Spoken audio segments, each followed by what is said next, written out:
owners. So let's bring on Maz and Roger from Garage Therapy. Good afternoon, good evening, and good night, guys, depending on where you are in the world. How are you, boys? How you doing?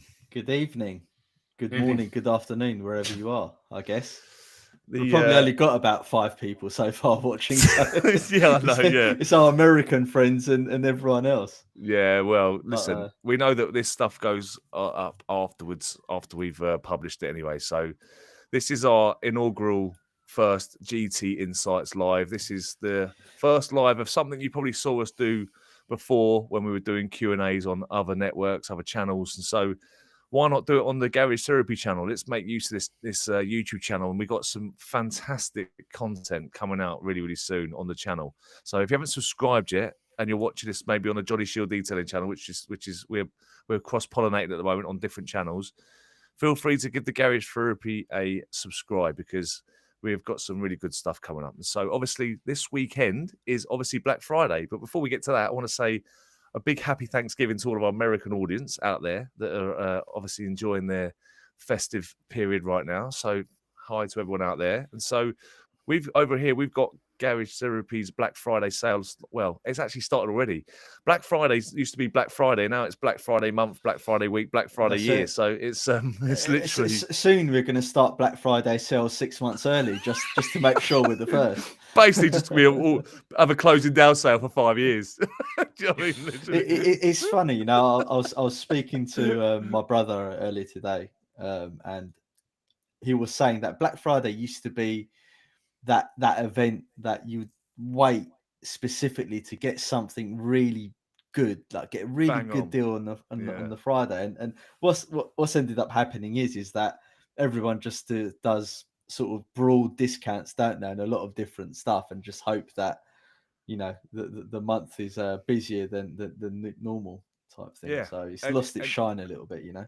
Yeah, and I think a lot of people are complaining this year that there's just naffle on the discount front, if that makes sense. Like they wouldn't even give a ghost a scare this year.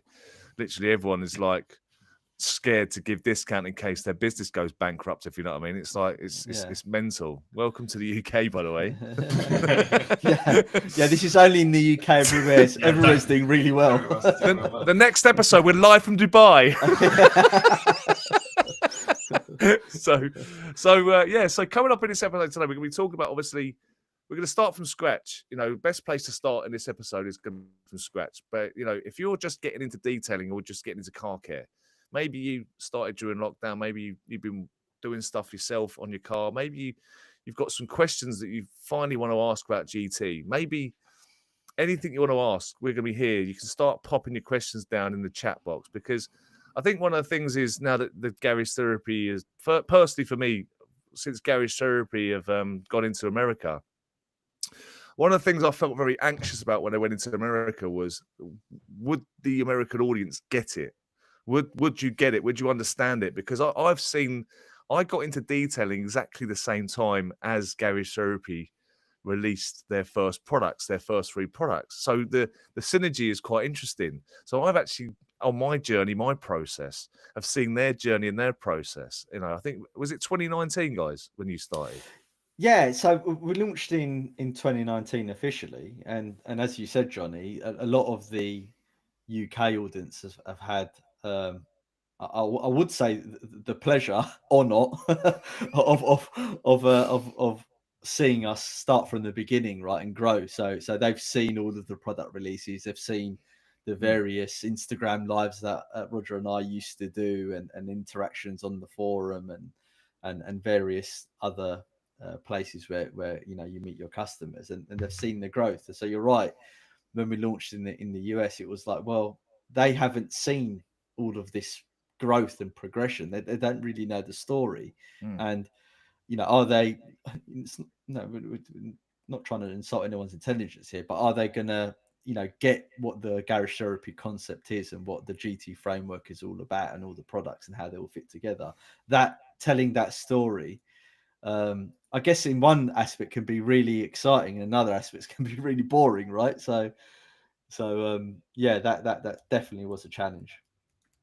I think, like I said, we have covered this. If you haven't seen, that there are 3 podcasts already on the Garage Therapy Network, which is obviously around the products. So obviously the first episode was the inception of Garage Therapy. Maz was talking about how it started, the background, the naming, obviously how Roger came up with the name, all that sort of stuff. So if you are interested in that backstory, it's up on the YouTube channel right now, so you can watch that. And obviously the episode 2 and 3 were on the products, and I think me and Maz are definitely going to carry on with the product podcast, but with so much going on with the stuff in America and loads of stuff going on, the podcasts have gone by the wayside a little bit. But it doesn't mean we're not going to do them. It just means that we've had such a heavy workflow with really exciting stuff that we might drop a few little bangers tonight on this with the product stuff. That's been quite a lot of work behind the scenes to get done. And obviously, when you look at these two men on the screen, you're talking to the owners, you're talking to the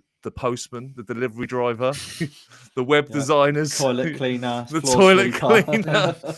You're basically, Garage Therapy as a brand, you look at it from my perspective as it's competing on the highest stage against some of the biggest brands, and it's gone head to head against the largest brands in the world right now. And the thing is, it's two guys running it, and so that's the challenges of having a brand that's still in its infancy, but just punching well above its weight, if that makes sense. So these are the two guys that are driving everything. So the great thing about it is for you guys is that if you've got a problem, when you Instagram, when you chat on Facebook or in a group, you're talking to the organ grinders, not the monkey. Do you know what I mean? So that means you get a very personal relationship, and that's why in the UK, for me, why Garage Therapy has been so successful is because they've been very, very, very forthright in helping YouTubers, detailers with any detailing stuff as well as the product knowledge. And so that's why we're obviously doing this live, because these guys develop the products, these guys test the products, these guys do everything with the products. This is their wheelhouse. Their passion is to create amazing products. So the questions you're going to get on about any product, you're talking to the chemists, the kind of like the guys who just completely have built this from the ground up for the last nearly going 6 years now. So like, get your questions in, because it's important, because I know there's sometimes a lot of thing about Garage Therapy products that is my own fault, that I probably made these products very complicated when I do my YouTube channels, but actually they're very, very simple to use. And I think that's some of the things that we get lost in the translation sometimes, because we go so detailing-esque in the way we do content and stuff that we get into the weeds. But actually the instructions on the bottles are probably the most well thought out, most produced bottles out there for the instructions. We try. It takes a few revisions, I'll tell you that now. I want to hand that over to the guys. Obviously, like I said, why did you decide to create such?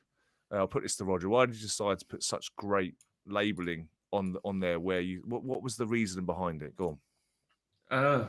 Well, we thought it in the same way as we think about everything. It should be simple. It shouldn't be complex. It shouldn't be, convoluted. It should be very simple to understand, very simple to look at, but still aesthetically good to look at.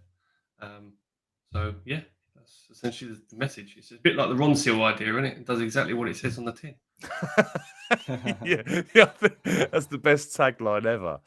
But I think, obviously, like I said, there's always going to be people who pick up the bottles and still don't understand it, if that makes sense. And I think, like I said, if there's obviously the website also has a lot of further information on it as well, right? For people to obviously look into. I think people, I'll put my hand up and say, you never read the back of the bottles. me and Paul Dolden are just the smells nice. I don't think you'd be surprised how few people read the bottles, honestly. So I'm not surprised. I'm not surprised. There's a lot of I guess the answer to your question is why are our labels like the way they are is it starts from when Roger and I have a product idea. We'll spend a good while brainstorming it, and going through what do we want it to do, what don't we want it to do, what are the problems with that type of product, do we even like that type of product, do we even want it in the GT system, do we believe in it? That's a big thing. Do you believe in it, in a product, specific product category or type? And from there, once you get further down the development path, and you've got your various strains made by the chemists, and you're testing them, and we go and do some lab work, and we don't bring those samples back to the unit, and I test them and Roger tests them at his place, and then we've got our fleet of vehicles that we test it on, that we monitor. You then start building a picture up on your mind of what the instructions should be.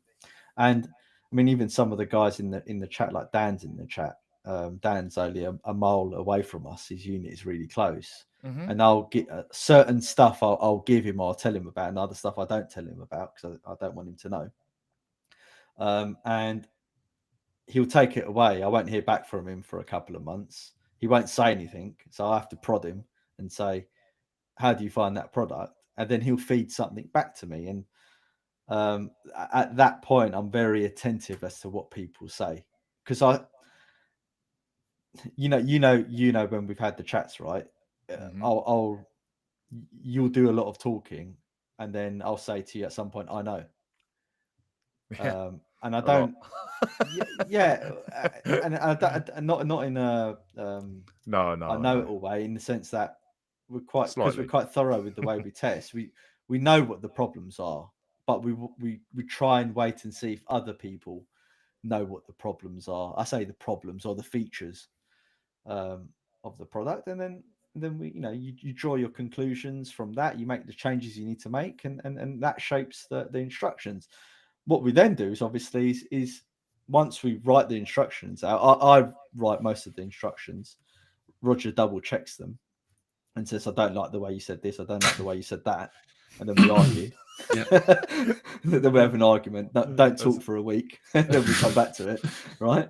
And then we make the necessary changes, and hopefully they evolve. I mean, on some of the instructions, we've made multiple revisions as the product has been launched, and we think, what, we should say this or we should say that on the label on there. And that making that change is really difficult, because you think it's easy making a change to a label, but you've got all of the operational and logistic side of things that you need to consider when you make a change. And wastage as well. Yeah. My follow-up question to that was, why did you decide to not white label and go for something unique, where why did you build something from the ground up? Because that obviously is a lot more stressful, right? than white labeling products. I mean, what are like white labels? White labels are already pre-orientated formulas that have been used and given to other people. And usually, if you've used them, you usually find within 5 or 10 minutes you find an issue with them or a problem with them that doesn't work with your way of working or the way that you'd like, and a product to work. So that's when you start going, well, this is the best way. This is the best option, isn't it? Is just go forward and say, let's start from scratch. Let's start and figure out how is it best to create this. Well, we didn't want to. I don't think we would have even started the company if we couldn't make our own stuff, if I'm honest. We're quite specific about what we like and what we don't like, and we want control, and we want to be involved, I guess, in it, whatever we do. And if you're not really involved in it, you sort of don't have the enthusiasm for it. And I can give a really apt example. At the moment, we're looking at foams, right? Different foams at the moment. And Roger's been designing, CADing away different designs of various different foams that we're looking at for various different reasons. And some companies can't do what we're asking for. And because they can't do it, we're sort of like, do we really want to hand this off to someone that we're not really going to be involved in the design or how it's made or what it looks like, and it's just going to be another generic product? Do we really want that to be a part of that. And because, you know, because we won't have any control, then I guess we lose a little bit of enthusiasm, right, Rog? Don't you think? Yeah. I feel we do. Yeah, It sort of dies, doesn't it? Once we realise we can't get what we want, that project just goes into the background and dies. Yeah. It tends to disappear, and then like what will happen is we'll have, I don't know, a chance meeting with somebody, and that chance meeting will open up a door for us that we can revisit some projects we come back to. But again, we continue to do it, and until we can get it the way we want it, we don't bother. That's the main component of it. We just move on to the next project. We've always got something that we think about that we want to do or put together. I think, you know, I'm trying to play host and sort of like I'm playing both sides here. I was trying to play host, but what I've found since I've used the Garage Forever products is they've got an identity. That's the thing. You know, you can tell they've been built from the ground up, and that's one of the things that I've found is that.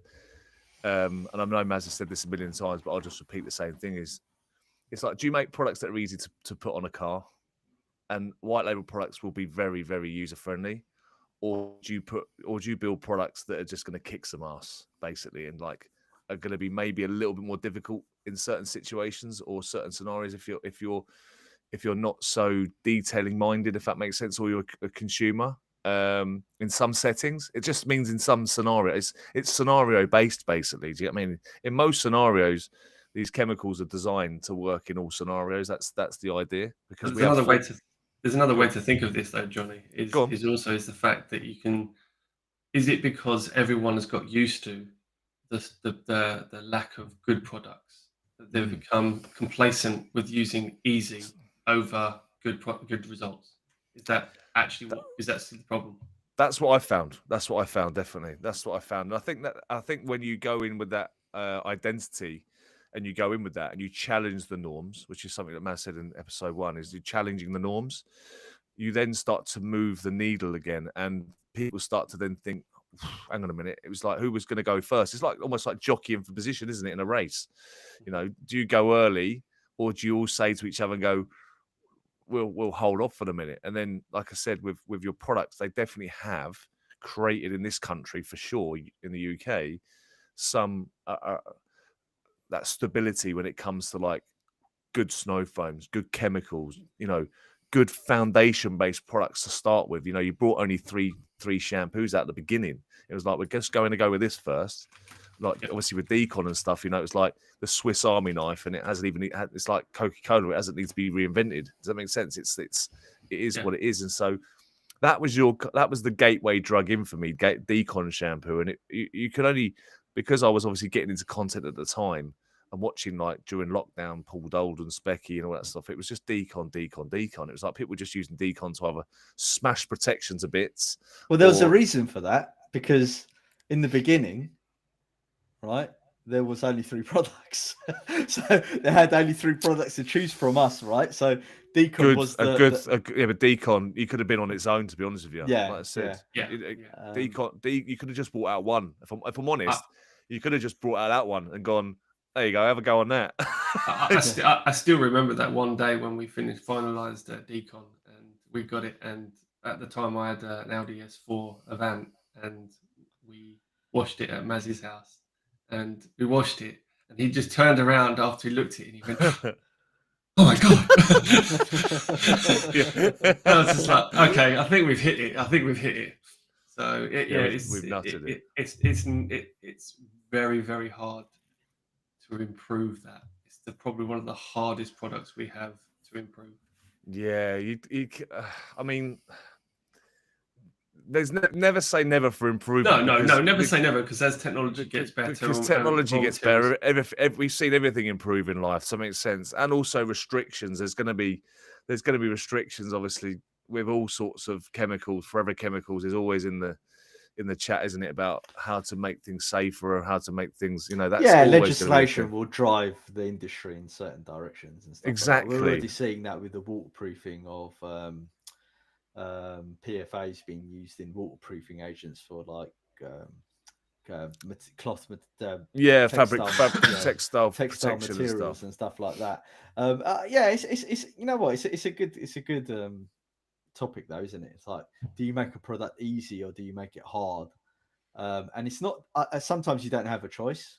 Sometimes it, you know, the formula is hard out of the box or it's easy out of the box. Sometimes it comes down to how talented sometimes we are, the chemist is, or whatever. But 6 years later, you've been what proving we identified in the beginning, sorry, Johnny, what we identified in the beginning was the industry moved down this path of just focusing on easy to use, and we always felt that when you just focus on making something easy to use, you then stop thinking about how great it is, or that's a side consideration. You know, what is how good do you want the performance to be? And I guess when you're a younger company like we were, it's easier to take the risk. On one hand, it's easy to take the risk because if you get it wrong, you can quickly adapt and change it.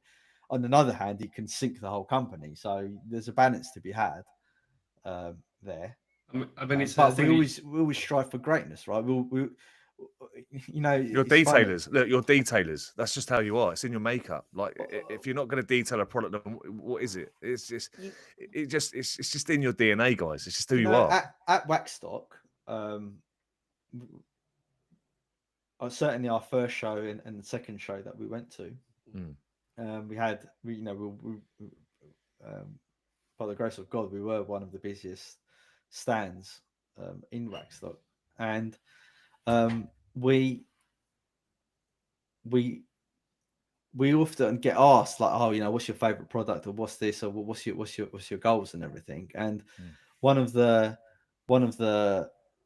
answers I would give is that we're not here to make like the third best product or the fourth best product, or maybe we'll get it good enough as this brand or that brand. We're always aiming to make it the best, and hopefully we'll fall somewhere short of that mark. And if you have that in mind, if you aim as high as you can, then hopefully wherever you fall will be something that you're proud of, you know. And if you don't quite fall near the top, then you've got something to aim for next time, right? And improve and make changes. Well, what I was going to say was basically 6 years later, you've been proven right. End of the day, you've been proven, like, making good chemicals has made you successful, because that's the thing. We hope so. Well, it is. You know, in the UK, you know, numbers speak for themselves. You know, the way it's worked out after 6 years, you can sit back and say that it's not like you're bringing out your first product now. This is the range is now developed. You're now moving in. You obviously got products in Japan. You've got products going into America. So now it's expansion, right? And so, but there are two trains of thought. You know, people do go down the white labeling route, and obviously people go down the marketing route. We know that there's a lot of brands out there across, you know, I've worked with in the YouTube scene that get very frustrated with when they make great products, to get frustrated with people doing very hype jobs on marketing. And then there's the other side of it where people just do lots of marketing and obviously have products. There is the sad part about it is now where you're at with GT is I say it's not sad. It's that you have to do it all. You have to do it all. You have to have the marketing and you have to have the well, that product brings that's a good segue, Johnny. Well done. I know. I'm good at this, aren't I? Right. That's a good segue. So one of the reasons why we wanted to do GT Insights live was because it gives us a way of one, re-engaging with our community. So absolutely. One thing, as we've grown as a company and we've got busier and more projects are happening, and our time is getting less and less and less, our interaction with our own community, even in the UK, obviously we have a new one now in USA and Canada and Japan that we need to engage with. We felt that we're losing touch with the people that made us who we were. You know, and some of the guys are in the chat. You know, you've got Dave, you've got Dan, you've got Patrick, who's been buying our products for a long time. You know, so names that we recognize, and we like keeping in touch with our clients and the people that have supported us. Absolutely. And we didn't want to lose that. So as you said, Johnny, we want to make this a more regular thing. So, you know, we're saying we'll try and do this every couple of weeks, maybe more, maybe less. We'll see how it goes time wise. But I do like doing lives because I used to do them before Me. in Instagram lives, So and it gives us an opportunity to talk to Becca, to talk to Gary, to talk to Adamo, right? That you don't get to talk to them all the time, and they can feed back to you. Hey, what about this? What about that? You know, I'm slightly old school though as well, Maz, where I've forgotten what it's like. You know, I used to ride around my mate's house enough to knock on the door. So like like I'm old now. I know I'm old, right? So like I still love like when I call people and have relationships with people, as you and I like to phone people, I video call people, I have a chat because I still think there is something in face-to-face combat, handshakes, that sort of stuff, like actual, even though it's digital now, but it's still physical. And I think those relationships you've had with the YouTubers, Paul Dolden, Specky, Graham MacArthur, you know, all to name a few, basically, all across the spectrums, Heather, you've worked with them closely, conversations, personally. and there's a professional relationship there, but there's also you build a friendship, right? You know, so we're lucky that we have really good relationships with a lot of the, you know, from the YouTube side of things, a lot of the community. You know, also Graham, they're Heather, also client. They're Paul, also customers, Adrian, then they're also our customers, and that's what I mean. Yeah, and what we want to do now as well is as we start creating more videos. Obviously, you're doing videos for us, Johnny, and Heather's done a video, and we've got other YouTubers working on videos for us. We want to bring them all into the GT media, agree. the GT channel, the GT TV, whatever we're going to call it. Don't drop that one in there. Don't drop TV. I hate that one. But whatever we call it, whatever the umbrella is, it's collaboration. And even our own GT Pro, Dan's in the chat. He's doing a video for us and sharing his expertise. It's all hands on deck, baby. It's all hands on deck. And part of that as well is recognizing that, you know, yes, our labels are, well, we believe they're great, and there is a lot of information out there. We also recognize that we haven't done enough to. America's highlighted that. Yeah, the American launch has highlighted that, right? It's highlighted the fact that we've just, you know, you guys have disappeared in the background. Look, social media changed. Me and you, Maz, were live. I was live 5 times a day back in 2020, 2021, 2022, right? People were annoyed that I was too live back in the day, right? So that was my inaugural part of growing live. But what's happened is that people don't go live that much on Instagram anymore. Live isn't much of a thing, where you used to do the development processes with all the audiences and used to hold a really good audience on the channel. And so what's happened is basically that you've just been developing products. You had a small amount of products back then that you were trying to bring to market.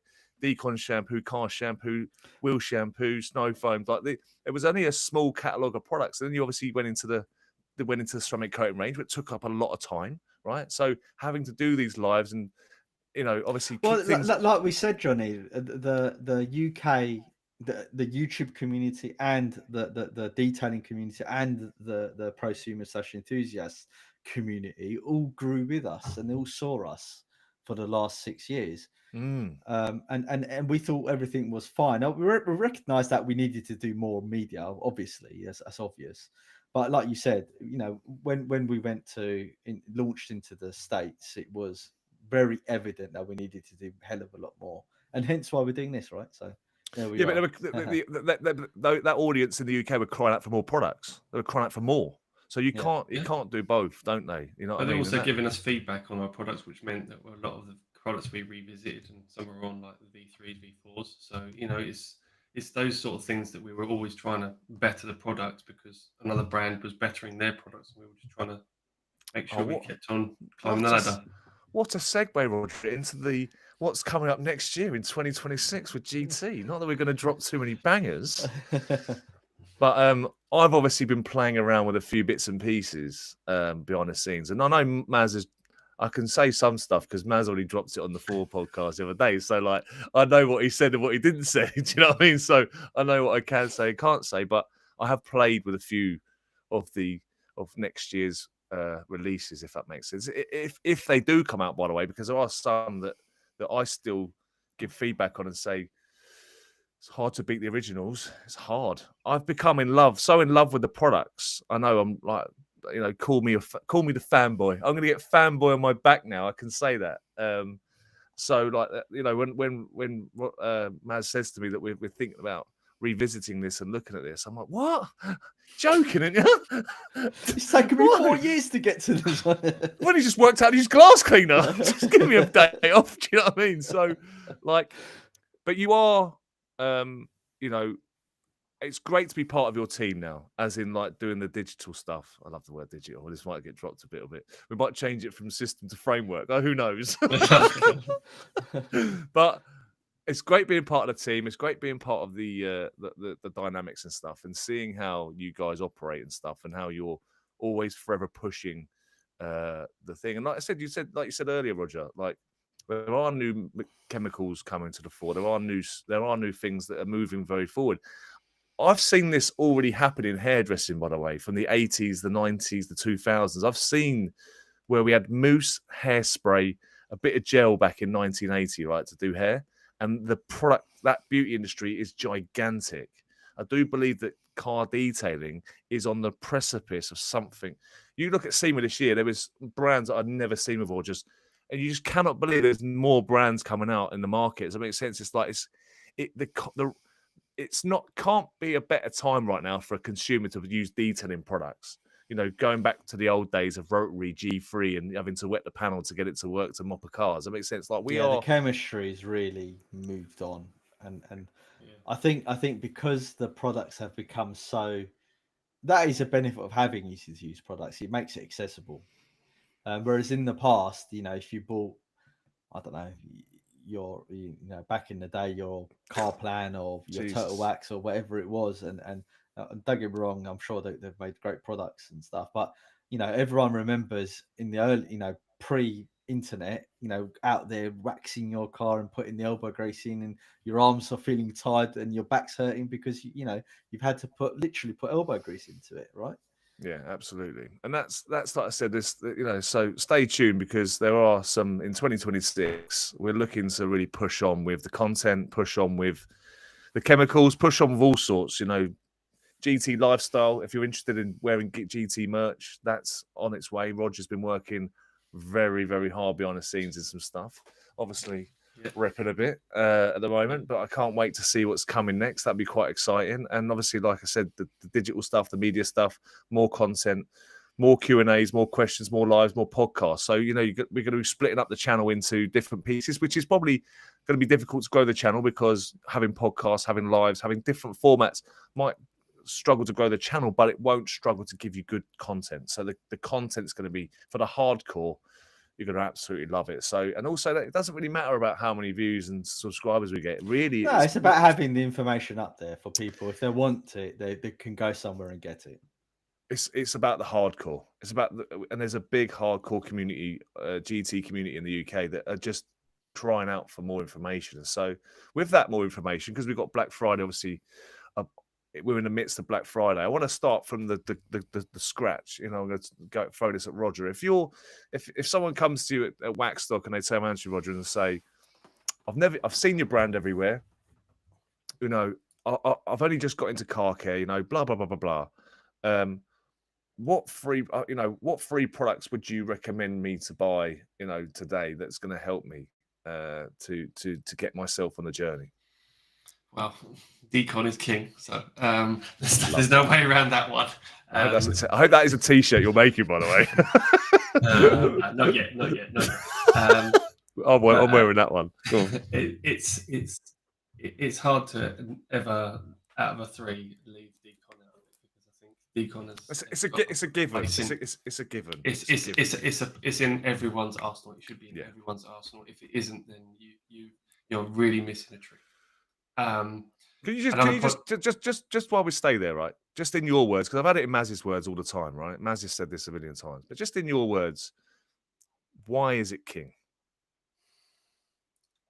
Because I think it's because it's a Swiss Army knife. That's how I content it with.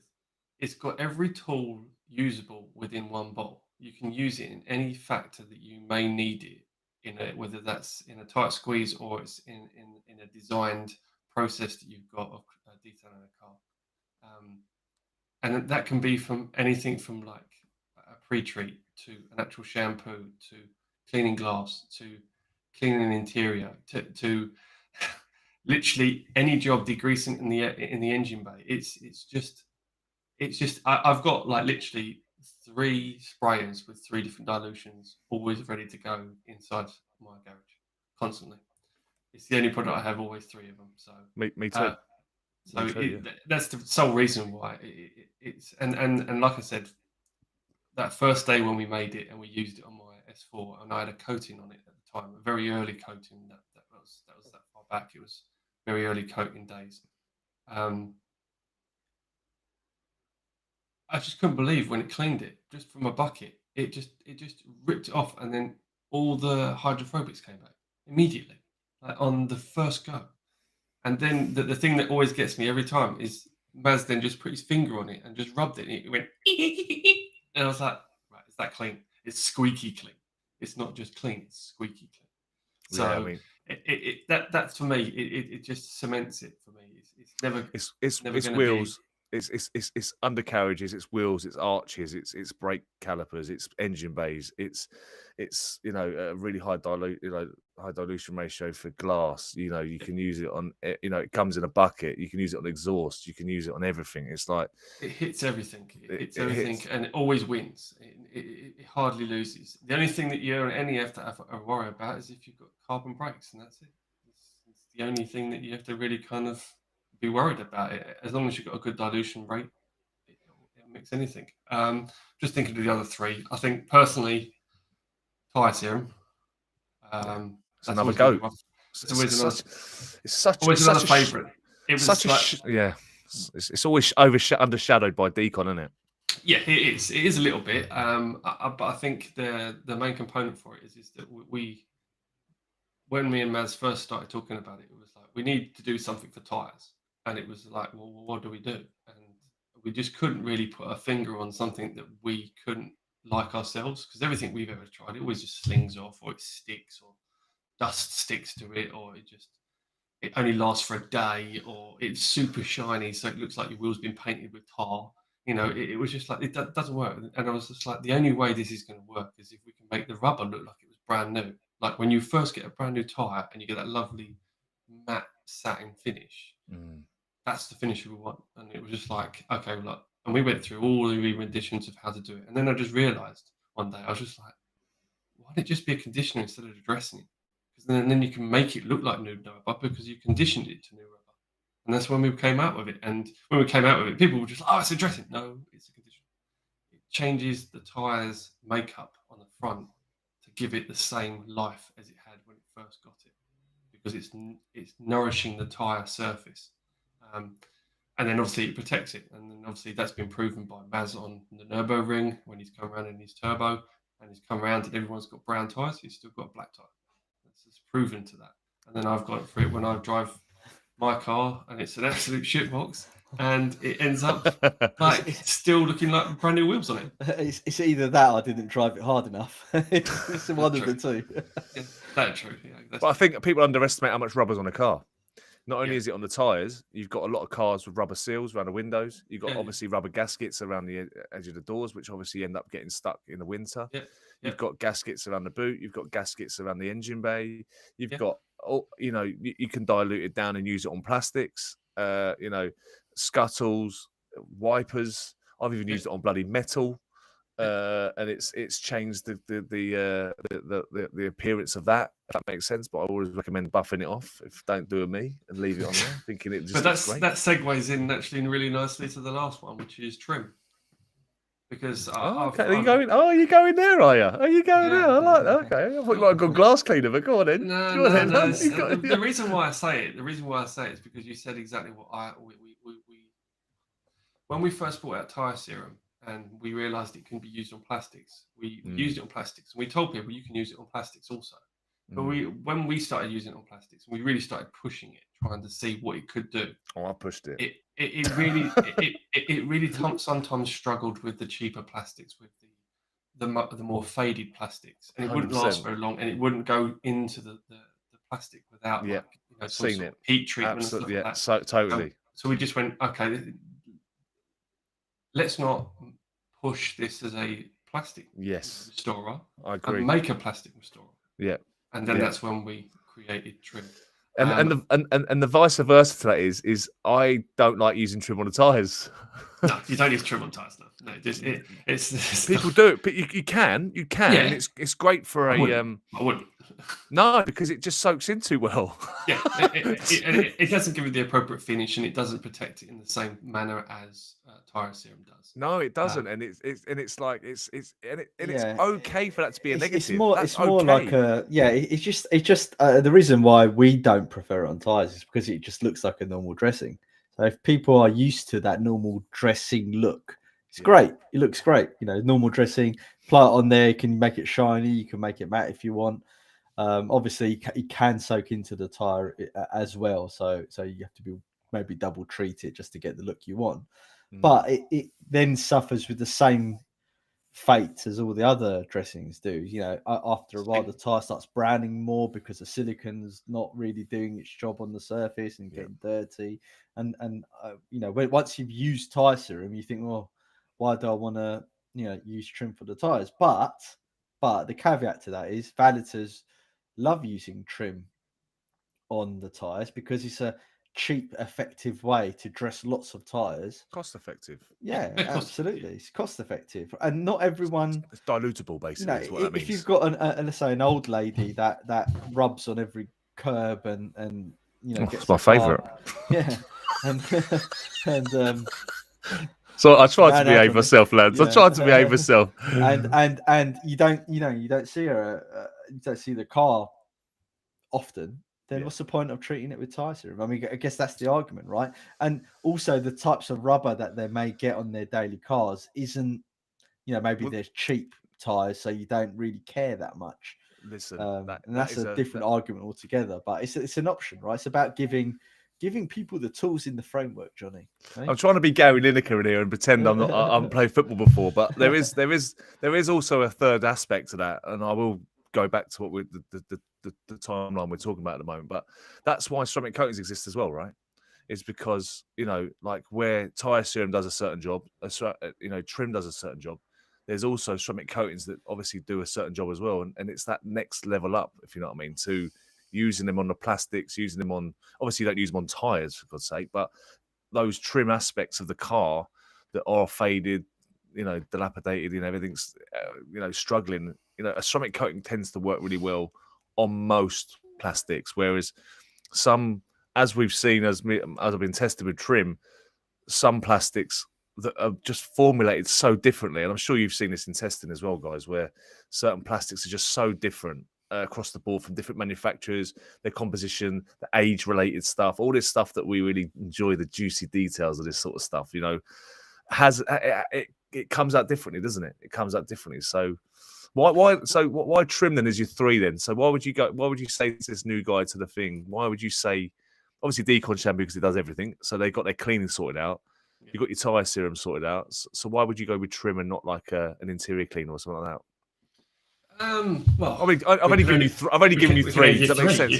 Yeah, I know. Okay. But if I was to expand on it, expand on the reasoning of it, is the one thing everyone always looks at is their car when it's finished, and they look at great shout, yeah.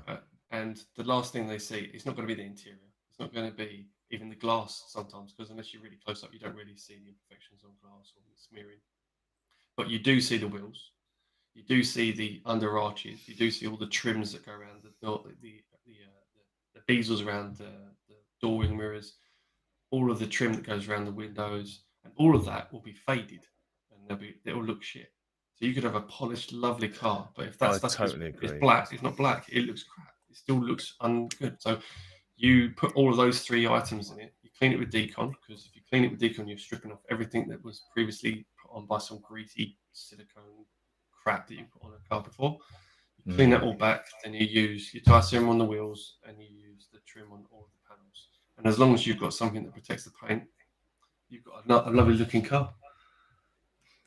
It's a great shout. And because there's so many facets to a car, you know, if you could add to that, quick detail is big, you know, a big go-to one, you know, QD. You know, your QD could double up as a glass cleaner in some settings of your glasses. If you use Decon on the glass, you can use QD to clean glass. It's so good. It works so really well. That's one of the tests I like to do on quick Yeah, details. a lot of detailers do that, Johnny. A lot of like Dan and Dave. And, I do. Yeah, chat, and they say like sometimes they just use QD on the glass because it does such a good job at cleaning it. Yeah, obviously, I wouldn't recommend doing it on the interior. That's the only place I would try and avoid. Using a QD because you get getting silicone in the interior and stuff like that, or polymers, you know. Yeah, you don't really want that floating. You don't want anything slippy around the gas pedals. Yeah, no, definitely not. Definitely not. So, Maz, what are you going with? So they come up to the stand at Waxstock. They're asking you, look, you know, Black Friday Waxstock stand. Black Friday Waxstock special. The customer comes up and says, "I'm new to the game." We had a conversation. I wrote a mail shot today about DMS, and we're in winter now in the UK, and obviously on the other side of the planet as well, at this side of the hemisphere. And DMS is such an important part of your winter maintenance because you get a lot of mineral build-up, you get a lot of salt from the roads, and you need to neutralize that. And using an acid to neutralize it and clean the paint is really good. And Roger and I done mainly Roger. I came 3/4 of the way through, but we done a seminar with our partners, Nineworks. Nineworks, for anyone who doesn't know, is a big Porsche media / collective / lots of different stuff.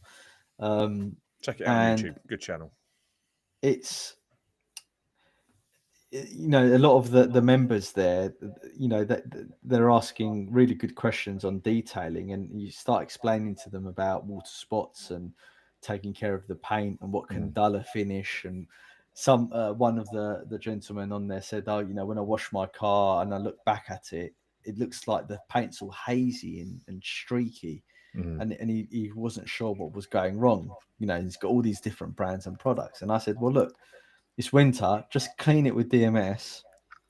That will clean up the paint lovely. It's not as strong as Decon. Decon, I guess, requires a little bit more know-how. You've got to respect that a little bit more. But DMS is quite a safe, it's powerful, but it's safe, right? There's not much you can go wrong with a product like DMS. And so I really recommend that now. For me, that's the go-to product for winter. DMS is Decon's sassy little sister. Yeah. Do you know what I mean? Yeah, it is actually. Yeah. And the great thing about DMS do you like that, Rog? Is that it's very true. It's very true. He's like, yeah, that's her. That is her, definitely. It's not taking the trophy, but it'll really have a go at it. Yeah, it's the wife, the Decon, isn't it? Decon's it's the queen. It's Decon's king and queen.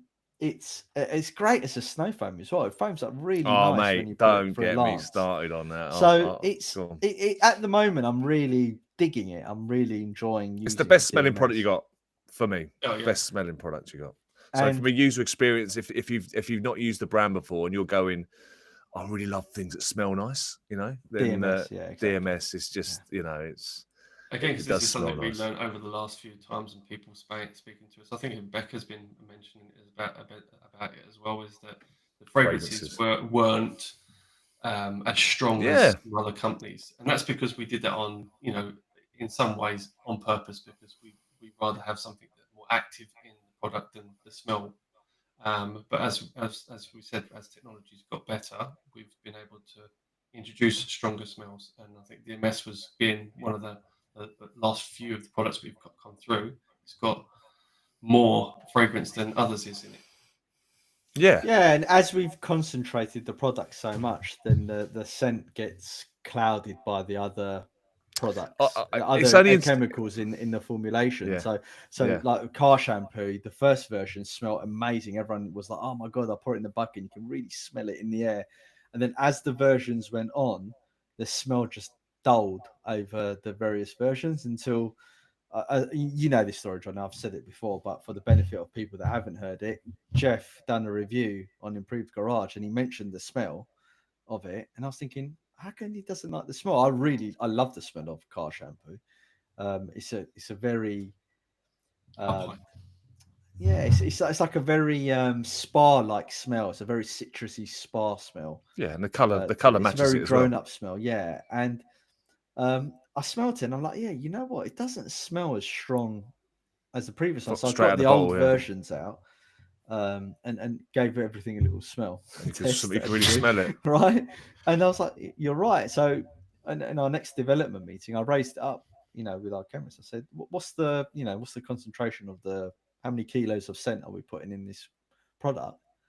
And then we compared it through the versions, and it hasn't really changed. And we're like, okay, well, obviously the other additives we've added in have dulled the scent of it. So that's something we need to rectify now going forward. That's one of the new products we can potentially talk about is next year at an unspecified time. We will be launching a revision of car shampoo. What I do love about the GT products, though, is how proud people are that they've got the older versions, though. That makes me laugh. Yeah. It's like, like pulling out an old Nokia 5110 or something. Do you know what I mean? People are like, I've got some of old V1 snow foam here. Is it still going to work? You're like, yeah, it'll work fine, mate. But like, I don't want to use it because it's like a legend. I framed it in the garage. It's like the old school one. I've like got the old school stuff. But I never really, until Jeff brought out that stuff, I wasn't really fussed. I was so focused on performance for your products, like in the early days. So focused. Smell didn't even come into it. I was just like, it's a massive part. I mean, but now it's not the overriding part, but it's a huge part. No, but now you smell it, and I've smelled other brands. I'm not going to name any names, but I smell other brands, and there's other brands out there that are really cheap, by the way, but have got really good fragrances, like cologne-like fragrances, which is why I really like Dash Serum, because it's got another really good fragrance to it. Does that make sense? Like, and I think you're right. If there is a slight weakness and a slight criticism, is that the fragrances could be altered in a way that they match the performance, if that makes sense. So you get that feeling, and it's not a feeling we really care about as a detailer. We really care about if the products work. But I think for the consumer and enthusiast, it's a reminder. It's like a song. It's like a track you heard when you were young, and it just plays around in your head, and you go, the riff. It's like this fragrance, like, is synonymous with that product. And so I think, there's definitely things. But as Matt Mormon's talked about on his channel, he's taken scent out because it has a degradation effect on performance. So we've struggled with that with a new. Again, we can talk about it because it's imminent. So there will be a new snow foam coming, V3. Dun, dun, dun. Exclusive. Pow, pow, pow. But we definitely, that which that I was so area... I was so angry about, by the way, guys. I'll be honest with you. I was like, what are you doing? Like, I love this one. And I was like, had a little play with it, and then I was like, you weren't sure, were you, Johnny? Go on, tell people your experience. Go on, you might as well share it. Snow Foam V2 just does everything I want it to do. Like, it just does everything. Does that make sense? And the fragrance, the smell, the this, the that, and like with obviously the way that snow foams are being so competitive in the YouTube sector, right? People just challenging them to do everything. They want them to even, make their dinner for them and be a microwave at some point. Do you know what I mean? Like, snow foams become super complicated for some reason when it's just the bloody snow foam. And so what cannon you use, what this you use, that you use, it's just become like the torture test chamber when it comes to snow foams. And so when I got this sample from Maz, I was like, meh. If it's not better, then it's not. What's the point, right? I like, that's my girlfriend, and I like to stay with my wife. Thank you very much. Like, this one's got nice boobs, but at the end of the day, this one still makes me a sandwich, right? So I'm happy. Then I realised something different. Then I turned around and went, what if because I'd never not pre-wash before I snow foam. It's just religion, right? I love a firm pre-wash, firm snow foam, and then foam on a shampoo for contact wash. I'm like triple threat foam the life out of it before I touch a car. It's like, if I spend hours and hours and hours for 60 quid doing mega details for 5 days, there's no way I'm just going to tickle a car, right? And just smash it. And then I applied snow foam V3 and just see what it could do, right? Just see what you can do. See what you can do on this dirty old banger and see what you can do for me. And I rinsed it off and I went, well, I don't need a pre-wash anymore.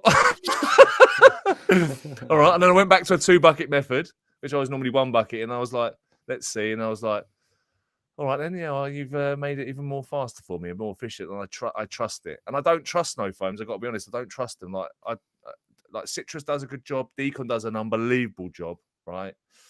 And like I said, when I used Snow Foam V3, I was like, okay, now it's fine. I'm happy now. Like I said, I'm sad to see the old girl.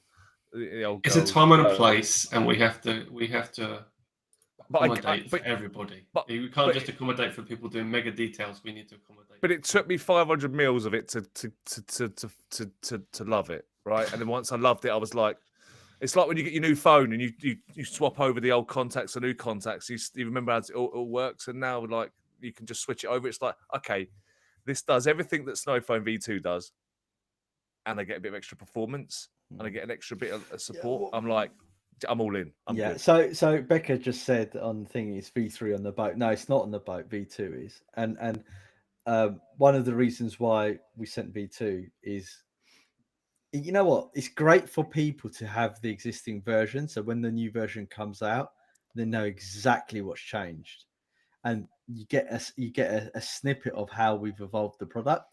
And as you said, Johnny, a lot of the users, I think one gentleman said he's still got the V1s. A lot of them actually want the older versions to have all the versions, because it's not as if the previous versions weren't good. Like they're all really, really good. So they want to have every single version to see which one they actually prefer. I think Stephen Marmon, as we call him, he loves Sigma V1. For him, that's just like there's no point in having any other product. Even though V3 is better, he just loves V1. That's all he wants. I suggested about that. I mean, they can't live alongside each other, but I just said it's like almost like they in the perfect world they could live in harmony together. To be honest with V2 and V3, like depending on your choice. Like I said, Koch Chemie have a variety of different snow foams for different things. That makes sense. So, like, this is the thing that I want to say, and we've said this a lot on podcasts: is stronger doesn't always mean better, right? And that's the consideration now with the products. It's like, stronger doesn't mean better.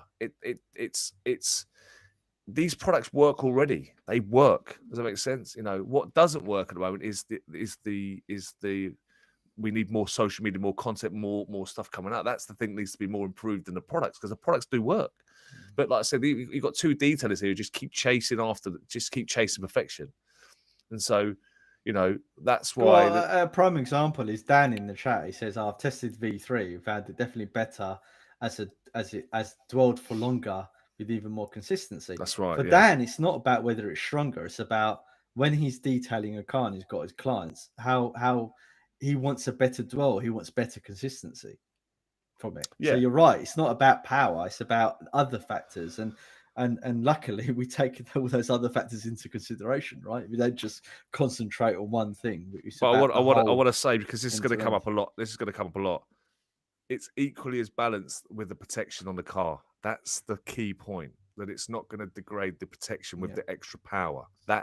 That's the key. Well, any more power and it starts to just fall into the zero range. You might as well just put it into as decon. And to be fair, V3 is already heading closer to decon than probably we would like. But there's a caveat. That was the thing I said to you, wasn't it? So here's the caveat. Snow foam has been designed to use that maintenance ratios. Right? If you're starting to think about really amping the power up of the snow foam, you're just better off just going to decon. So I will say, from my perspective, and I said this to Maz offline, I said they feel like they're getting too close. That's what I said, didn't I? But I was using it as a higher level to really see what it can do at its full power, full ampage, right? And then when I dialed it back to another thing, I was like, okay, yeah, because I love decon, so I was like, I didn't want it to be too close to that. I didn't want it to be too close to that, and I want it, everything for me is, I'm a golfer, right? So every club has different yardages. I don't need a 5-iron that's close to my 7-iron. Does that make sense? So at the end of the day, that was the way I like my gapping in my garage frame products. I like my dilution ratios.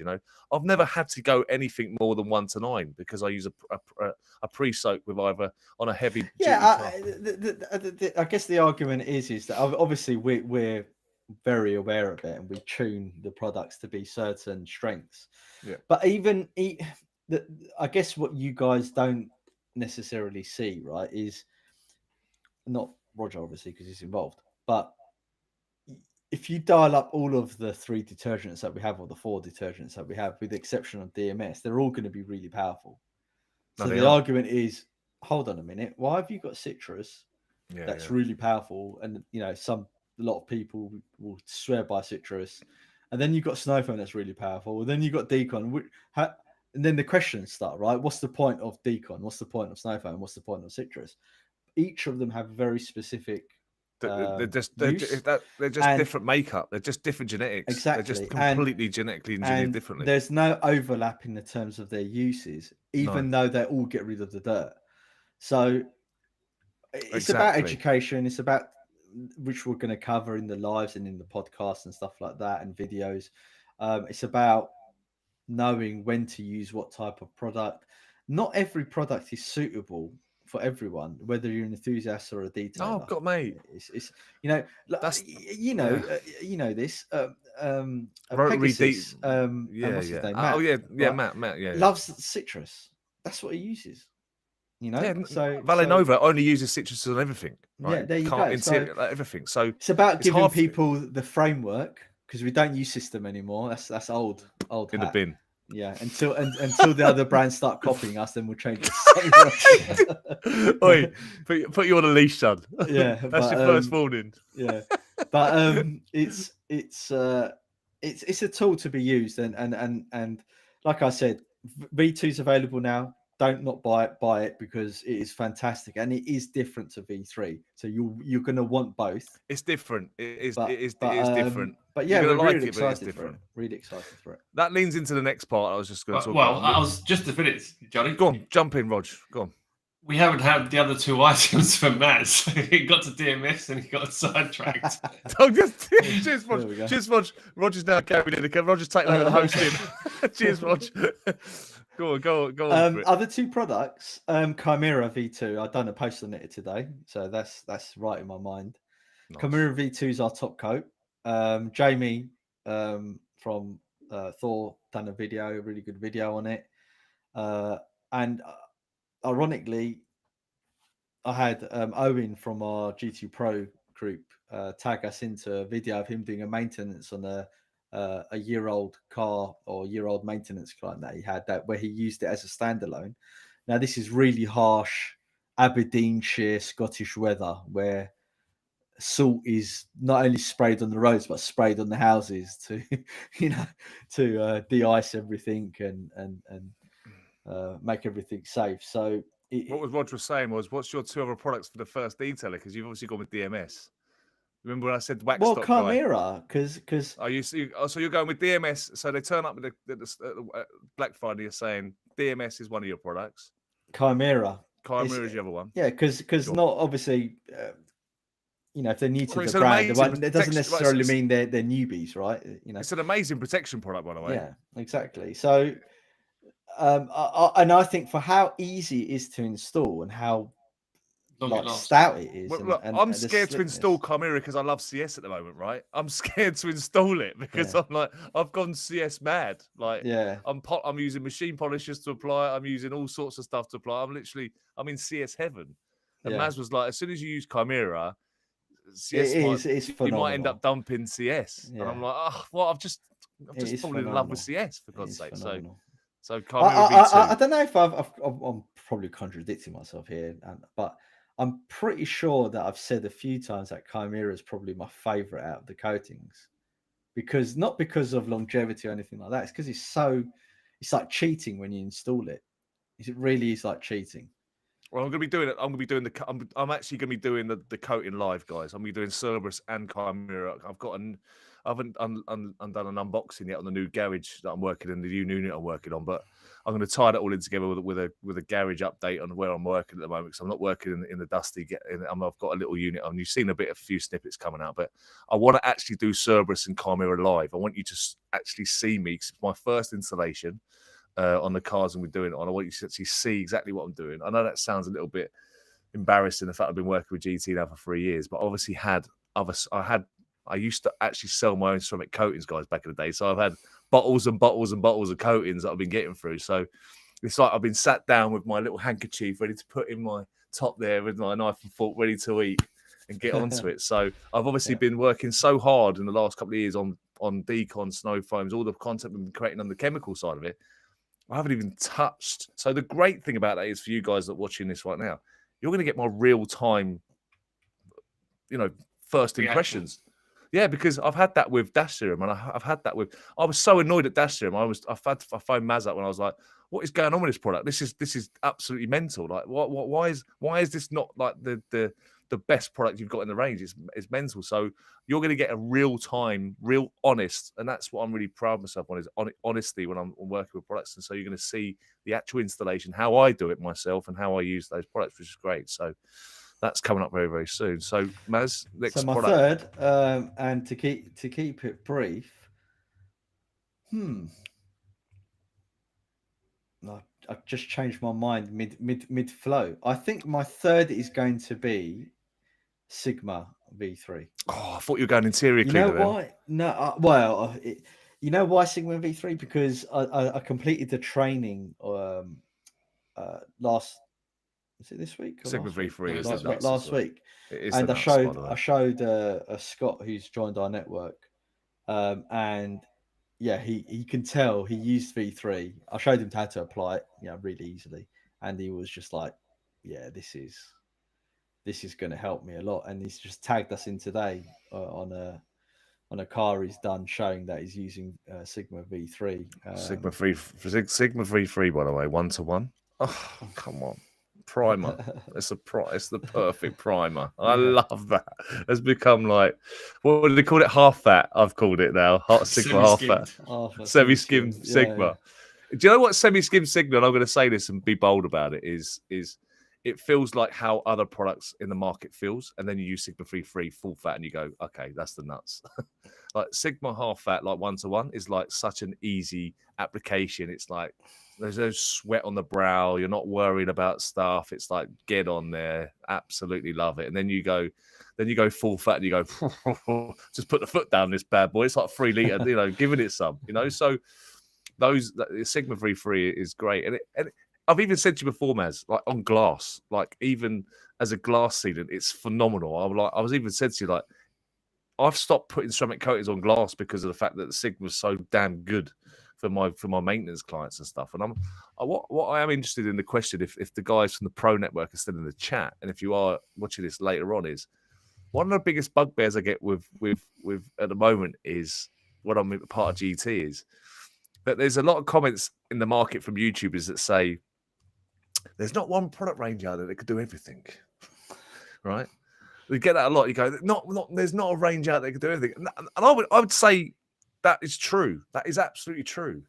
But if that was true now, why all the pros don't stray from GT when they use all the products? Because if there was something was better, they probably would use it. So I'm interested from the pros perspective to see, because I believe every product. Well, we'll have to get some of them on, right? We'll get them on. We'll get them on. Well, I'm just 100%, because I used to say the same thing, that there'd always be a hero product in everybody's range. And like I said, Decon is the hero product in garage therapy, obviously, because it's such a versatile tool. But I'd love to know if there's any. When I hear it from new people reviewing the products, I go, "You've missed it.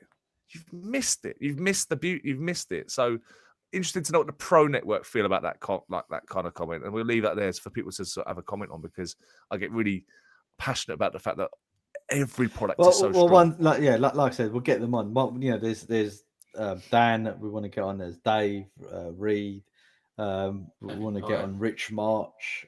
Pete's great, because Pete will tell you. Peter just tells you. We've got a lot of lives to do now throughout the year going forward. And what we want to do is obviously invite people from the industry, names that people haven't heard of that have got such a wealth of knowledge. I mean, I want to get James Keeley, who was part of UKDA, and is part of the Pro Detailer magazine as well. He was part of Nanolix, really big part of Nanolix before that. Then he went to McLaren. So he's done. His experience on things is phenomenal. He's one of my best friends outside of the industry now, I guess, and I definitely want to get him on. He said one of them, Johnny. I know. He has got. He's on the naughty though. step, Rog. He's on the naughty step. I love you, Rog. Actually, he's a bit like you though. He likes these crappy BMW cars that stuff like that. So there's loads of people we want to get on there. We want to get YouTubers on as well. Get those guys involved.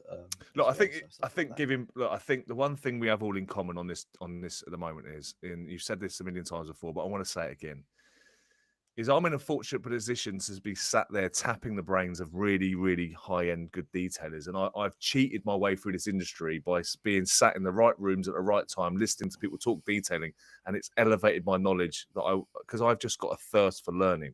And so the podcast I set up in the beginning, which was the Oi Oi podcast, I had great guests on, Jason Ottinus, Phil Miranda. I just picked the brains of the best people in the industry, and I just sat there and just asked them questions I wanted to know and learn myself. I'm fortunate now that I get to speak to Maz every single day and work with Roger as well on the brand and the products. So I'm brainwashed now. Unfortunately, I've got a bit soft as well, to be fair. But what I'll say is that I'm really excited about this content coming out because, like I said, one thing that Thor have done absolutely exceptionally well is had some fantastic guests on with some phenomenal knowledge that have helped the industry. And I think we have to remember that Gary's Therapy create tools for the industry. And so you still have to be the player in your own game, in your own arsenal. And nothing they honestly always push you to succeed in your business as well as enjoying the brand. Does that make sense? They go together. You can't be a good detailer without having good tools. Like the Tiger Woods analogy, you can give Tiger Woods any golf club and he'll hit it really, really well. It's still your knowledge, my knowledge, the knowledge I'm accruing makes you a better detailer. You combine that with great tools. Holy hell, you just go on another level. And these two guys are excellent in what they do. They won't say that because that's what it is, but their knowledge they have and the conversations I have when I'm asking them stupid questions on a day-to-day basis and giving their insights, it's elevated my thinking. And then again, I've been a master of my own craft in my own industry, which is hairdressing. And it's fun now working with another industry and learning the syllabus of detailing stuff and the passion and the backstory and everything about it. So when you combine the two tools together, and so that's why I want to take this on this journey with all of us together, myself and you guys, the audience, to basically get some Q&As in, some questions. Yeah, well, let's get the Q&As in. Let's finish on that. You've got one written down. We've got a couple. We haven't got too many questions because, unfortunately, when we speak, people listen. They don't talk. So I take that as a compliment, by the way. From all the Thor podcasts we've done, for all the people that have joined us on the Thor podcast, we've been very, very lucky to accrue a new audience, some new customers, new clients. And so, but there was one question from Graham. I love Graham. Who's Broxy Bear 84452, and he says, "I'm going to order Cerberus and Chimera. I was going to do 2 layers of Cerberus and a couple of hours apart. How long do I coat before I coat Chimera? Basically, we've had this question a bit from Greg as well, isn't it? Can you just go over that? Obviously, the Thor podcast, you went into Chimera recently, so there is a Thor podcast that on Chimera that you've done quite an in-depth on. But just answer that question. No, of course. So Cerberus is an hour apart, an hour to 2 hours, but I say just do an hour apart. You're fine. So by the time you've gone around the vehicle, it should take you about 45 minutes, an hour anyway.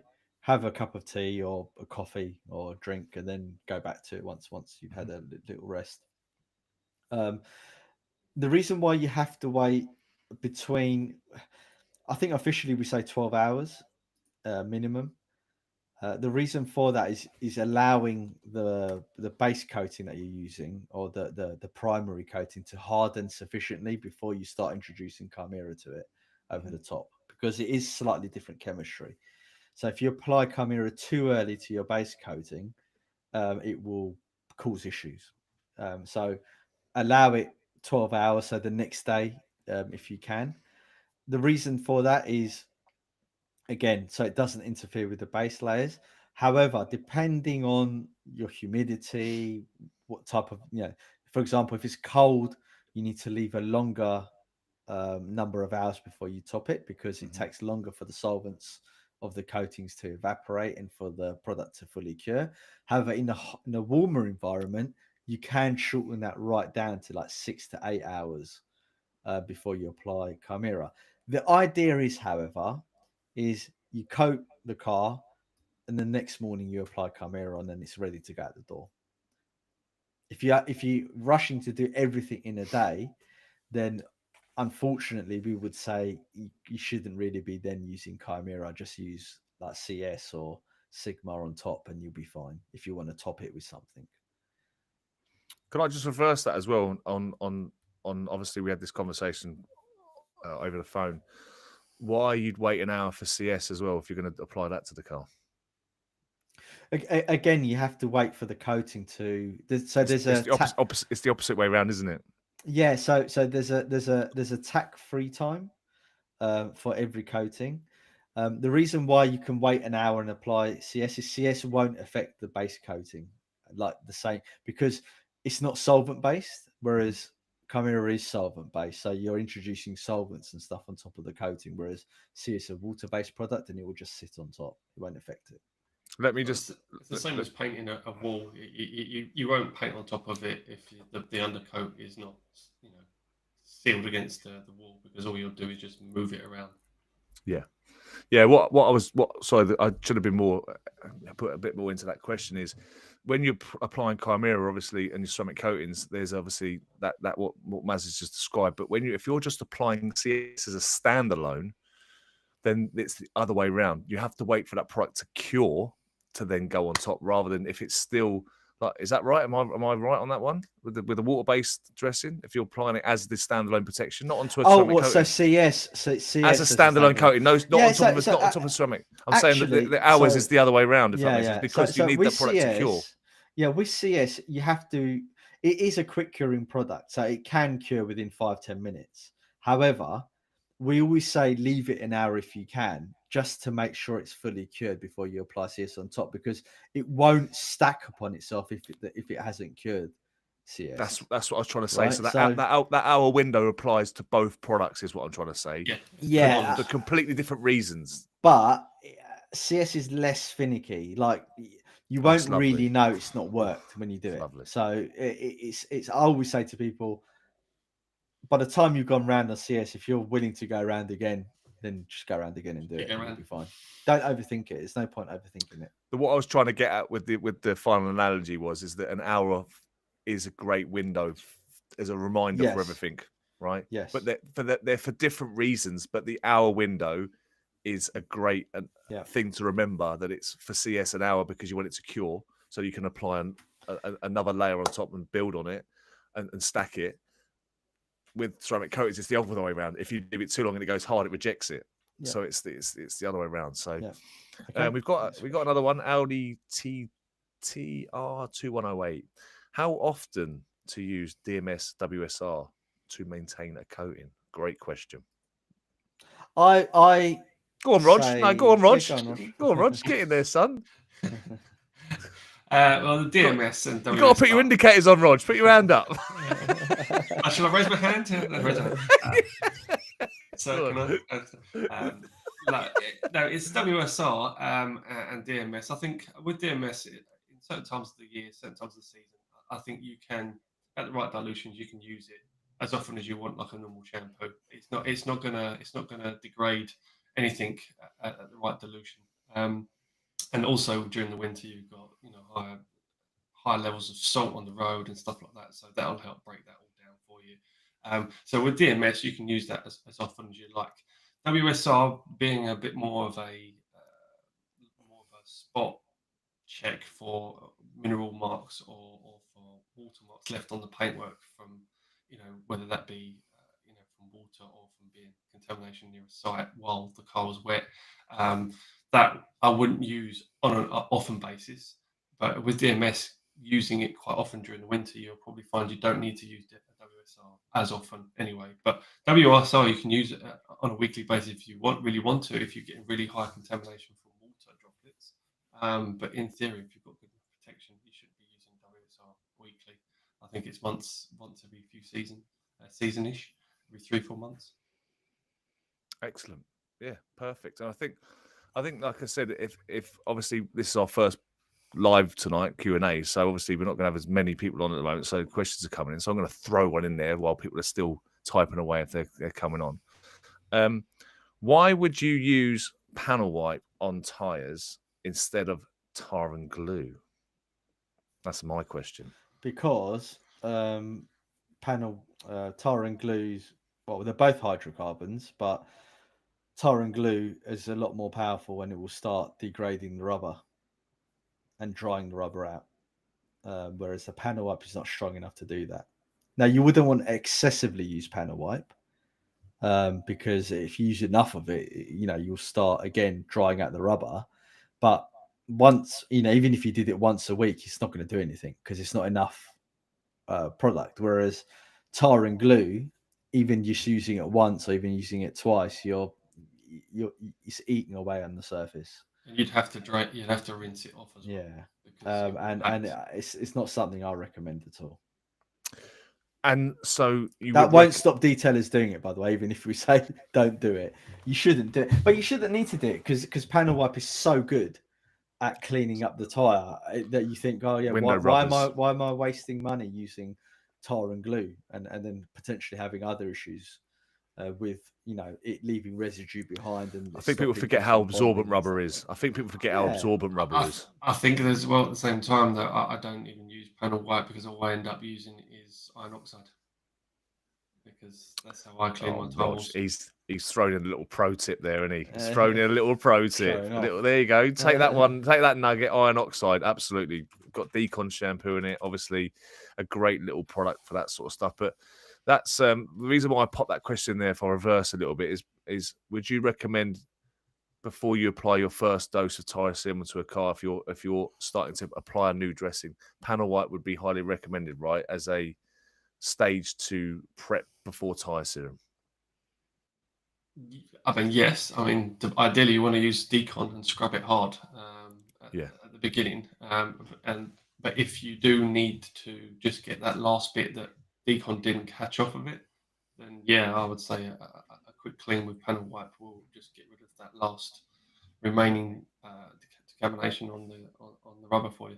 Lovely. And I think I sent you a picture, didn't I, Johnny, of how amazing panel wipe is for rubber seals and cleaning them up. And oh mate, I've got some content coming on that. Ready to burn, mate. On some of the cars I've got in the unit with panel wipe on a Golf R I'm doing with name drop Sponge Guru with those products that are able to get into little areas on the rubbers and stuff to get intricate. And how I've sent you the pictures, didn't I, Maz, of me doing the rubbers around the edges on the Golf and stuff, and how on those kind of tools that are sponges, you get to see exactly the dirt that's being pulled off, if that makes sense. And they're very light and gentle, by the way. So you're not scrubbing with a hard tire brush here to get off the rubbers. It's you actually seeing the dirt come off, if that makes sense. So, what was the other question I had? You highlighted some, didn't you, from the guys in the chat? I think. Yeah, is there any questions on your chat? Because I don't think I'm seeing all the questions on your chat. So if there's any ones in your chat, Admos Garage has said, "Do you find weather especially?" I'm not getting all your chat comments on here, so because it's streaming to the thing, I'm getting the ones off my page rather than your page. So I see. Okay. If you've got any questions you want to read out, so Adamo said, that we're gonna are you going to revisit the scents? Which we are. We are going to, for the ones that need it, we'll revisit them. Anyway, that's on the list to get done. There was another question as well. About whether, especially temperature, affects any products behave. It's cold here in Canada. This would be my first winter season with GT. Any advice? It's quite a common question as we've had since we've been on the American podcast, by the way, about the Canadian weather. That's coming up quite a lot frequently. It gets really cold. And when it gets really cold, and we're talking like -20 and something. Yeah, I know. So it's like proper weather. Because there's different. One, it depends on the altitude, and atmospheric pressure can change the effect of the liquid and how it reacts. Mhm. Temperature is another aspect.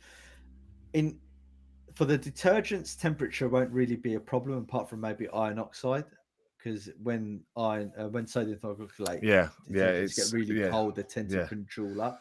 So always keep those. I had maybe that. I had inside. that last Christmas, by the way, with Yeah. iron oxide from GT. Like, Yeah. and the best tip for All it of them is, do it. It's not no, just no. us. I'm just saying. But if they're only using GT products, I'm just saying. Yeah. Fill up your hot water in a bucket. Just leave it sitting there for 10 minutes. The detergents. It's back to Yeah, life. exactly. The detergents, there's nothing really to worry about. I mean, if anything, you're going to get extended dwell times. You're even going to have less. I say issues, and you shouldn't have any issues. But when you apply things like QD, you won't have any problems with that. Sigma. What you may find, if the panel temperature is really cold, you may find that you need to level it a bit more. Misty, that's why. Yeah, you may find that there's moisture build up on the surface as you're wiping it. It won't like you still see like the moisture film staying on the surface, so you have to like level it, buff it a bit more than usual. But there's nothing really that you would do over and above any other product brand in those cold temperatures. I think the main thing is you always shake them always after. Yeah. I think Adamo as well. In shout. Canada, they've all got proper size houses with proper garages, and a lot of people clean their cars indoors. So they're not going to really have much, issues that I can foresee. But if they do, let us know. Well, I'm really interested because a lot of the questions I've seen floating around from the Canadians is obviously they were more interested in wheel coatings. That's where they were really like focusing in on the questions across the board on different platforms, different podcasts I've been watching, was whether it was a Rag Company Live or or other platforms I've been watching. It's basically, will my ceramic coating last my wheels through the winter? Because they're saying it gets hammered so much from the salt and all the roads and all the bits and pieces. And I mean, I know me and Maz have had the chat offline about that. I mean, our wheel coating. I mean, we've got a V2 now, which is an improvement on V1 for sure. What I would say is certainly for climates like in Canada, always do 2 coats of your wheel coating for wheels. If you want them to survive, absolutely do 2 coats on there, and we'll go into that on another discussion. About same. Is that still the hour window for that? Yes, it's still the hour. Is that universal across all the coatings, by the way? No. So some of our pro coatings are like 2 hours, 1.5 to 2 hours. You wait. Okay. But on the consumer-based coatings, if it's really cold, you might have to actually wait longer because it takes a longer time for the solvents to vape off. But we'll talk about why it's good to have 2 layers of coating on there as opposed to 1. All our coatings are single layer coatings, but we always say apply it twice because of high spots. The deviation in lacquer thickness and stuff like that, and the pores and the valleys in the clear coat. Yeah, I'm still passionate about bringing out individual episodes on each product, because I think there's so much depth into each product. Obviously, like I said, having Roger on as well to talk to him about the products as well, because he's had massive input on that side of it, and he's going to come from it from a different perspective as well. So I do think Snow Foam will be the next podcast we do, 100%. I've told Maz, end of story, because it's going to be the next. It's the next one out and that's rolling out, so it has to be, and it fits nicely into the way we're working through the car as we're going at the moment. Like I said, we've done wheel shampoo, citrus. There's one more question. I think I've got one on my side as well. Yeah, if you find so. DS Ufrin, I think his name. He says, "Hi guys, I'm a driveway warrior and having discovered GT this year. I'm loving all of the products. Next product I'm getting is Carshable. Can it be applied for a foam lance? Yes, it can be applied. If you've got a good pressure washer setup, 1 to 10 is a nice dilution. If not, just tweak it to, let's say, 1 to 7, 1 to 8, or maybe lower, depending on how good your pressure washer setup is. But it foams pretty well for a car shampoo, so it works quite well. So have a play with. Start at 1 to 10 and work your way down if you're not getting the foam you need."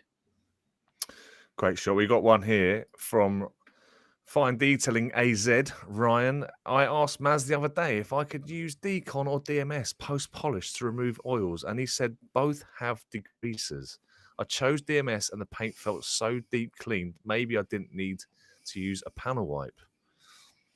Is So there if a you- case for that? Is there a case Yeah, that I when you, mean, when if you you wash when you your go through that car- process? Yeah, if you wash your car with a detergent and the detergent has free rinsing surfactants, then you should actually be fine to go straight to the coating once it's dried and vaped off after 20-30 minutes, because surfactants do stay on the surface Oh yes. for a period of time, even the free rinsing ones as well. What I would say is though, is why wouldn't you want to do a panel wipe? Because it takes a few minutes. It doesn't take very long. So I would always panel wipe and throw caution to the wind. Yeah, That's and what I'd I'm saying just have a little add on that is from Pete from Design by Detail. Would say he likes to mix panel wipe 1-to-1 on finicky paints. So if Yeah. you've got finicky paints, you can do panel wipe 1-to-1 in that setting if you've got very soft paints and you're very concerned with that sort of stuff. So to add to that, but yeah, panel wipe's so damn good. It's insurance, but yeah, interesting question, because I've had the same thing with, now that I'm absolutely polishing the hell out of cars at the moment and taking them outside for a wash afterwards, where I've gone so aggressive with compounding. You're definitely seeing a good. So back in the day, so I'm talking about 15 years ago or maybe longer, the coating manufacturers used to say, when you finish the car, wash it at the end to get rid of the oils before Right. applying the coating. Right. That was like mandatory, and that's changed over time, but I still think it's, in certain scenarios, it's good practice. Ryan It's says, dust as well. "Oh yeah, that's the reason why I do it. To be honest with you, because of the dust and stuff. You know, like that's the last thing you want in any applicator when you're just done that many hours compounding a car and refining it. Obviously, tip is do that process before the refining stage. Basically, if you're going to do your compounding first, and then wash and then refine, if that makes sense, because getting rid of finer polishes is much easier to get off. And that sort of, and actually sets you up for be perfectly for when I'm doing the coatings. Actually, using another brand out there that's got a primer polish to use in that setting helps with the coating as well. But even though Car Pro Essence is a great product, it works really well with the GT ceramic coatings, if that makes sense, because it is such a bloody great product. So if you are refining, then you won't even need to panel wipe after that. So you're good to go. Ryan just said, to follow up, he said the paint felt so grabby after the DMS, it crossed my mind, so I still panel wipes it. Graham says as well, he says another one I thought of is it best to use DNI? Is it best to use deionized water for mixing and dilutable products? Always. What I'll tell you is that I use spotless water all the time, and ever since I've used it, it's just hard not to use it now, because just the power of the products with mineral, demineralized water it's just on another level. I got caught short the other day and ran out of water and had to use the tap water, and I cried my eyes out because I had to rinseless the car again. It just upset me. But it gave me an opportunity to try Gary's Therapy Quick Detail, and I was surprised how I got the water spots off. I was quite impressed actually, because I normally use Koch Chemie FSE and I didn't have any of that to hand, and I was like, is the Quick Detail actually going to work in this setting? And I was quite bloody surprised that QD actually did remove a lot of those water spots. Is that something you would? It will remove water spots. It may not be in certain types of scenarios as effective as FSC. FSC is a good product in that regard, but then it's a totally different type of product as well. So, but I was surprised. WSL. Exactly. Yeah. It cost my mind to maybe have a bit of DMS on the towel to basically just give it a wipe down, if that makes sense, as a kind of a happy medium. But I didn't know how aggressive that would be, if that makes sense, and if I was going to leave anything behind. But I was quite. Well, the thing is with any a rinseless towel done my job basically. Yeah, a quick detailer type product is you're reintroducing silicone back onto the surface. Yeah. Do you really want to do that if you're going to be machine polishing?